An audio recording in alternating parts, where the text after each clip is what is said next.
트럼프 미국 대통령의 휴전 압박에도 러시아와 우크라이나 간 교전은 더욱 치열해지고 있습니다. 최근엔 우크라이나군이 러시아 영토인 벨고로드로 진격하기도 했는데요. 이런 가운데 푸틴 러시아 대통령이 부활절을 맞아 30시간 휴전을 전격 제안하기도 했습니다.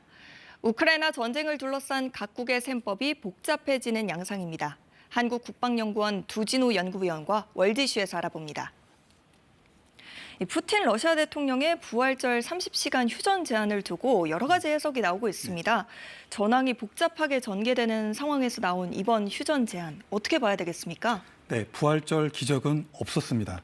푸틴 러시아 대통령은 미국, 우크라이나와 사전 협의 없이 일방적으로 이 30시간 휴전을 선포했습니다. 포성은 멈추지 않았지만 트럼프 미국 대통령이 종전협상 중재 역할을 포기할 수 있다고 경고한 직후 이루어진 결정이라는 점에서 미국의 경고가 효과를 발휘했다고 할 수 있습니다.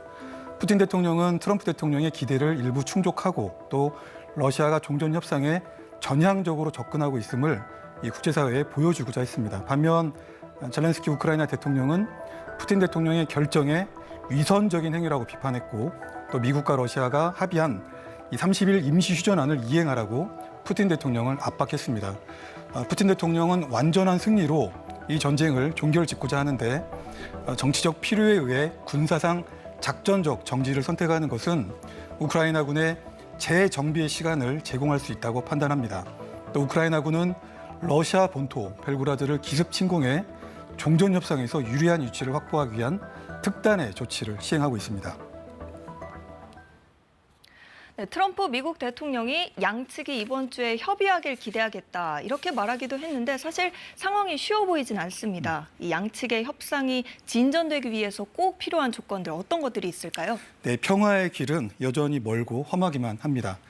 종전 조건을 둘러싸고 러시아와 우크라이나는 평행선을 달리고 있습니다. 러시아는 우크라이나의 나토 가입은 불허하며 또 러시아군이 점령한 우크라이나 영토는 러시아 국내법에 근거해 정치적 타협의 대상이 될 수 없다는 입장입니다. 여기에 향후 평화협정은 우크라이나의 또 새로운 리더십과 체결해야 된다고 주장합니다. 반면 젤렌스키 대통령은 우크라이나의 나토 가입 등 서방의 확실한 안전보장 조처가 선행되어야 하며 또 국경선은 2014년 이전의 상태로 회복되어야 한다고 맞서고 있습니다. 우크라이나의 안전보장과 영토 문제 그리고 리더십 등 핵심 쟁점에서 이해 당사자 간 타협점을 찾지 못한다면 현재의 상태가 지속될 수 있습니다. 네, 유럽 국가들은 벌써 종전 이후 변화된 안보 환경에 대비하기 위해서 좀 분주한 모양새인데요. 어떤 점들을 주목해서 봐야 될까요?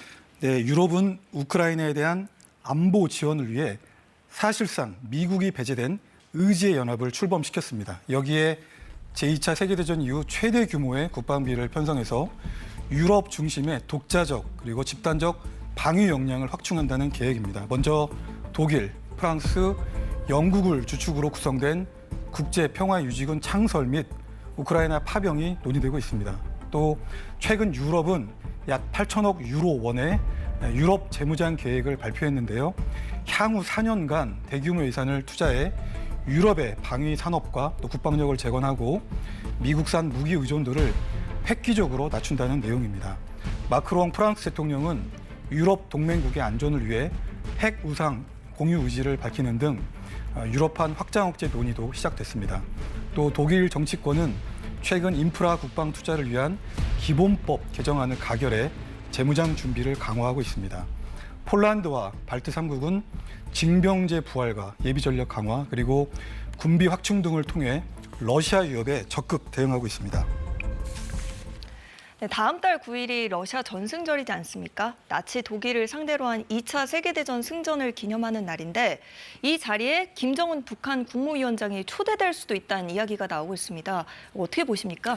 네, 올해 전승절은 80년째를 맞았고요. 또 러시아가 우크라이나를 신나치로 규정하고 3년 넘게 이른바 특별 군사작전을 벌이고 있는 만큼 이번 행사에 더욱 큰 의미를 부여할 것으로 관측됩니다.